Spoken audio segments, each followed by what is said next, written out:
नाम क्या है? मेरा नाम हुआ प्रिंस। हम ललित नारायण मिथिला विश्वविद्यालय दरभंगा से। आज आप आए न्यू एजुकेशन पॉलिसी के खिलाफ, क्या कहना? देखिए, एक साल पहले से हम लोग पूरे बिहार में नई शिक्षा नीति के खिलाफ मुहिम चला रहे हैं। हर एक कॉलेज में हस्ताक्षर अभियान चलाए हैं और वो पूरा हस्ताक्षर अभियान लेकर आज हम लोग दिल्ली आए हैं। हमें भी लग रहा है नई शिक्षा नीति जो सरकार ला रही है वो एक तरह से जो पहले गरीब दलित लोगों को शिक्षा से वंचित रखा जाता था, आज पुनः नई शिक्षा नीति ला करके वही चीज को लागू कर रही है। हम देख रहे हैं कि मेरा इलाका है, मिथिलांचल का इलाका है, जहाँ लगभग 3 महीना 4 महीना बाढ़ रहता है, फिर उसके बाद सुखाड़ रहता है।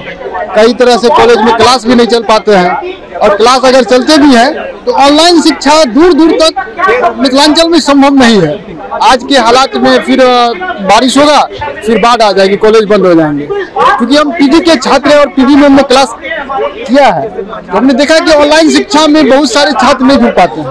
एक जो ऑनलाइन शिक्षा ला करके पुनः छात्रों को शिक्षा से वंचित करने की बड़ी साजिश है। हमने देखा है कि आज हमारा कॉलेज है जहाँ प्रोफेसर की बहुत कमी है, शिक्षक की कमी है, कर्मचारी की कमी है, लेकिन आज सरकार उस पर बात नहीं कर रही है। लगातार हम लोग मांग भी कर रहे हैं कि आप पहले कॉलेज में प्रोफेसर की बहाली करिए। वो प्रोफेसर की बहाली के नाम पर गेस्ट प्रोफेसर को लाया जा रहा है जिनका सिर्फ 11 महीने का कार्यकाल होगा। एक तरह से शिक्षा को निजीकरण करने की साजिश है, विश्वविद्यालय को निजीकरण करने की साजिश है और हम देख रहे हैं कि विश्वविद्यालय को बदनाम किया जा रहा है। किसी तरह के किसी भाषा में किसी चीज में ला करके छात्र को हिंदू मुस्लिम करवा करके और विश्वविद्यालय को बदनाम करके, महाविद्यालय को बदनाम करके और फिर कॉलेज को बंद करने की बड़ी साजिश हो रही है। तो एनईपी में ये सारे मुद्दे हैं और हम लोग पूरे बिहार में, पूरे मिथिलांचल में इसको लेकर के कैंपेन चला रहे हैं और हमें उम्मीद है कि हम लोग मिथिलांचल से दिल्ली आए हैं, निश्चित तौर पर जो दिल्ली का बात होगा वो लोग मिथिला विश्वविद्यालय के अंदर मिले जाएंगे और नई शिक्षा नीति के खिलाफ एक मुखर आंदोलन चलाएंगे। अभी क्या संभव हो पाएगा क्योंकि कई राज्यों में लागू भी हो चुकी है और इस पर काम भी शुरू हो चुका है? देखिए, नई शिक्षा नीति जो लागू सही बात लागू हो चुका है, लेकिन बिहार के अंदर में अभी इस पे बातचीत नहीं हो रही है। बिहार की सरकार जो है वो संयोग से भाजपा और जदयू दोनों की सरकार है। ये कुछ आधा आधा बंटवारा कर रखा है कि हम कुछ बोलेंगे कुछ नहीं बोलेंगे।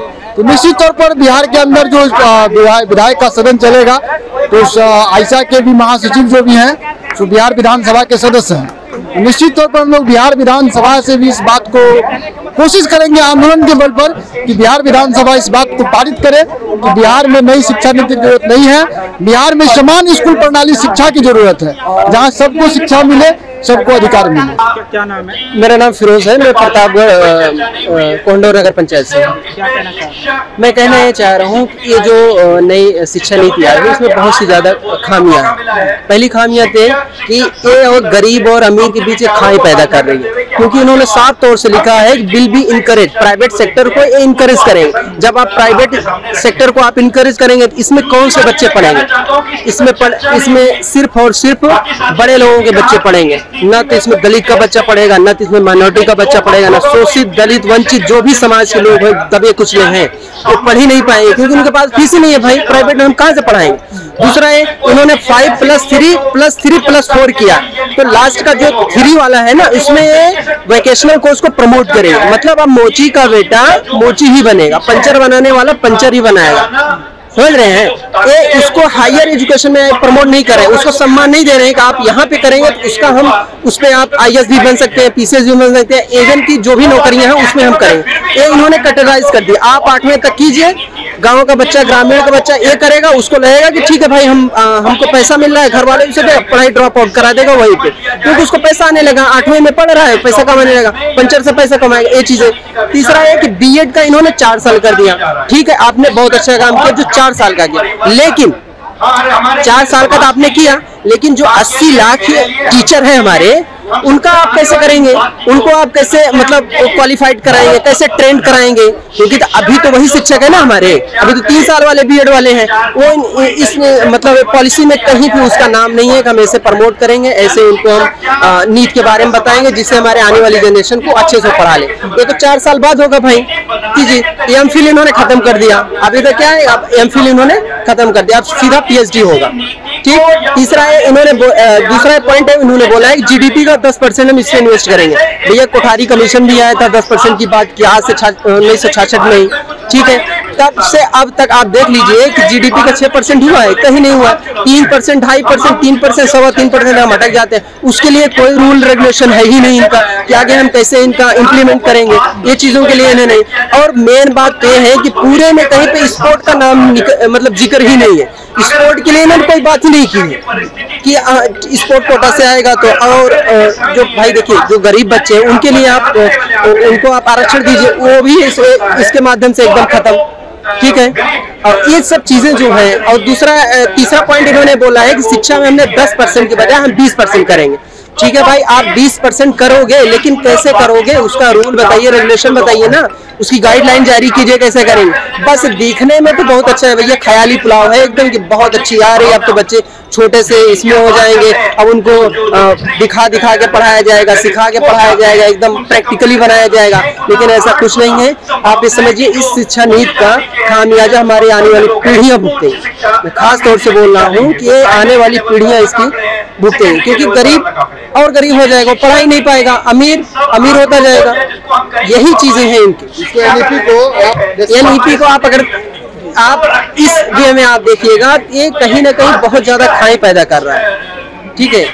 आप छात्र हैं तो लग रहा है कि क्या जो बदलाव किए गए ये होने चाहिए, बदलाव होने चाहिए थे तो किस तरह के बदलाव करने? नहीं, बदलाव यही मैं इनको चीज बता रहा हूँ। अगर आपने बीएड का किया था, आप जो भी 80 लाख टीचर हैं हमारे, आप उनको ट्रेन कीजिए, आप उनको मतलब किस तरह से उनको सम्मान दिलाना वो दिलाइए।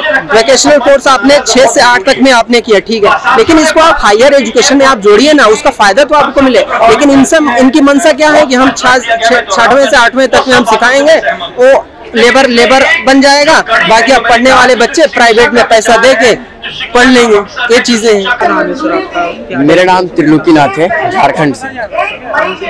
झारखंड एजुकेशन पॉलिसी के अगेंस्ट आप आए हैं, क्या कहना चाहिए? देखिए ये साफ है कि हम जिस राज्य से आते हैं और उस राज्य आप तमाम लोग जानते हैं कि जंगलों से, पहाड़ों से, खनिज संपदाओं से घिरा हुआ है, लेकिन शिक्षा के मामले में बहुत कमजोर है। जितने भी सरकार बनी वो राज्य सरकार भी सबसे ज्यादा वहाँ भाजपा की रही, वो भी सरकार ध्यान नहीं दी। और केंद्र सरकार ने जिस प्रकार से नीति जो लाई है, आप जरा सोचिए कि उस पहाड़ पे कैसे जाएगा नेटवर्क, उस जहाँ पे बिजली नहीं है, जहाँ पे बहुत सारे छात्रों के पास लैपटॉप नहीं है, रिचार्ज के पैसे नहीं है, मोबाइल नहीं है। आप तमाम लोग जानते हैं कि झारखंड में मनरेगा की मजदूरी करके लोग पालन पोषण करते हैं। झारखंड से सबसे ज्यादा पलायन करने के लिए दूसरे राज्यों में मजबूर हैं। और ऐसे स्थिति में अगर नई शिक्षा नीति लागू होती है, झारखंड में भी चल रही है, अभी मीटिंग हुई है रांची यूनिवर्सिटी, तमाम यूनिवर्सिटियों में हमने लागू करेंगे। एक तो ऑलरेडी पहले से झारखंड में जो 3 साल का सत्र होता है वो 5 साल भी लग जाता है। जो सत्र अभी 4 साल की जो बात हो रही है, हमें लगता है कि 4 साल का सत्र 6 साल हो जाएगा। यूनिवर्सिटी की हालात है कि झारखंड में 40% से ज्यादा प्रोफेसरों का पद खाली है। यूनेस्को ने एक रिपोर्ट जारी किया कि 6200 स्कूलों में मात्र 1 शिक्षक पढ़ा रहे हैं। 60,000 से ज्यादा शिक्षकों का पद खाली है। पलामू जिला एक ऐसा जिला है जहाँ पे एक प्रोजेक्ट लेवल नारायण स्कूल है, 1200 छात्राएं हैं, मात्र 1 से 2 शिक्षक हैं। राइट टू एजुकेशन के अनुसार बात होती है कि 30 विद्यार्थियों की 1 शिक्षक होनी चाहिए। इस पे कोई चर्चा नहीं हो रहा है। चर्चा नहीं हो रहा है कि झारखंड में कैसे नई शिक्षा नीति जब लागू होगा तो वो कैसे वो झारखंड में लोगों को मिलेगा। अगर 90% छात्र इस शिक्षा से वंचित हो जा रहे हैं तो फाइनल है कि नई शिक्षा नीति नहीं चलेगी। दूसरी बात कि जिस देश में, जिस राज्य में भूख से लोगों की मौत हो रही है, उस राज्य में, उस देश में सरकार बोलती है कि हम ऑनलाइन शिक्षा सफल हो जाएगी। 40% ऑनलाइन शिक्षा की बात कर रही है। ये बात नहीं कर रहे हैं कि जितने भी पद हैं झारखंड या प्रदेश के अलग अलग विश्वविद्यालय में प्रोफेसरों का पद, स्कूलों में शिक्षकों का पद, छात्रों को छात्रवृत्ति और साइकिल नहीं मिल पा रहा है, बिल्डिंग सही नहीं है, छात्र सड़कों पे इस बार में झारखंड में बताओ एग्जाम देने के लिए लोग नीचे बैठ के एग्जाम दे रहे हैं। इस पे सरकार की कोई चिंता नहीं है। चिंता है भाई कि कैसी पूंजीपतियों के लिए जिस प्रकार से रेल, बैंक, LIC, हवाई अड्डा, बैंक, ये अबरक, कोयला, तमाम चीजें जो बेची जा रही हैं, वैसे शिक्षा को बेच दिया जाए ताकि देश में कुछ लोगों को शिक्षा मिल सके, दलित, आदिवासी, गरीब तबका के लोगों को शिक्षा से वंचित किया जाए ताकि वो रोजगार का सवाल न उठा सके, ताकि हिंदू मुसलमान का जो देश में चल रहा है उसके सवाल को उसमें उलझे सके। ये इसीलिए सरकार ऐसा कर रही है। और जिस प्रकार से सरकार ने अपने संसद सत्र में NEP को लागू किया है, इसी प्रकार से हम लोग अपने सत्र में छात्र संसद में तय कर रहे हैं कि आपने तय कर लिया, आपका कितने छात्रों से आपने राय सलाह लिया कि नई शिक्षा नीति लागू करना।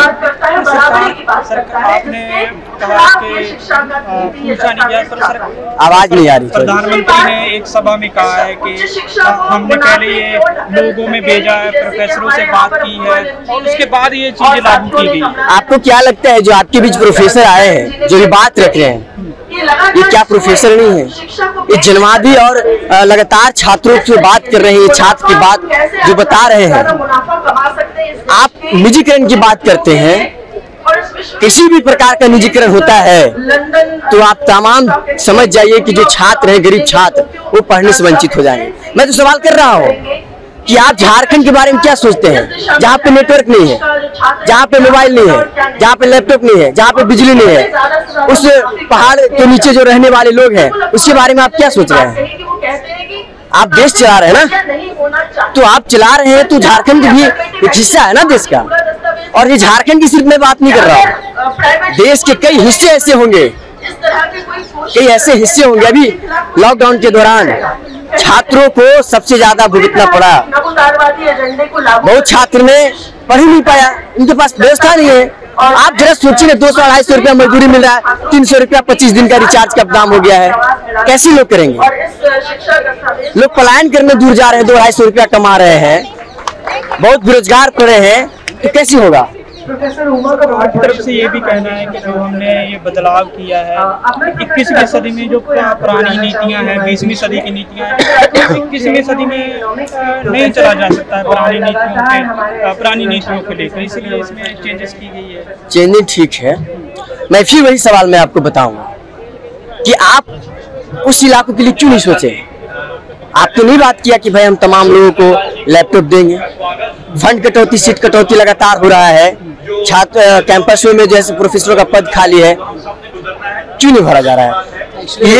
ये सरकार का पिछले 8 साल से सरकार चल रही है ना, पिछले 8 साल से मोदी सरकार चल रही है, इस पे क्यों बात नहीं करती है कि मैं तमाम जो विश्वविद्यालय में फंड कटौती हो रहा है, सीट कटौती, उसको रोकेंगे, जो विश्वविद्यालय में पद खाली उसको हम भरेंगे, लाइब्रेरी जहाँ हम लाइब्रेरी देंगे, क्यों नहीं बात कर रहे हैं? आपकी सरकार है ना, 8 साल से पूर्ण बहुमत की सरकार है, तो आप तो इस सवाल को उलझा के दूसरे मुद्दे में ले जा रहे हैं, तो ये सवाल नहीं चलेगा इस देश में।